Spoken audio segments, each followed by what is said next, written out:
Turdyang parang nga ng ballpen. Ballpen? Ay to, balik mo mamaya ha. Sabay tayo mamaya ha.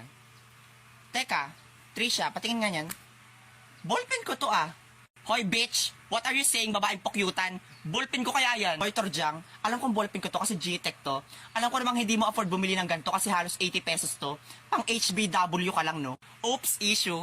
Talaga jingle? Ay bakit parang mas hindi mo afford yan? 10 piso ang shampoo hindi ka makabili yan pa kaya? Ano sabi mo? Eh ikaw nga hindi ka makabili ng Colgate kaya ang baho ng hininga mo. Balita ko nga hinangata mo yung dahon ng bayabas para lang luminis ang ngipin mo. Eh ikaw nga ginagawa mong shampoo yung Tops na Blue tapos ginawa mong conditioner yung Tide. Nagreklamo ba ako?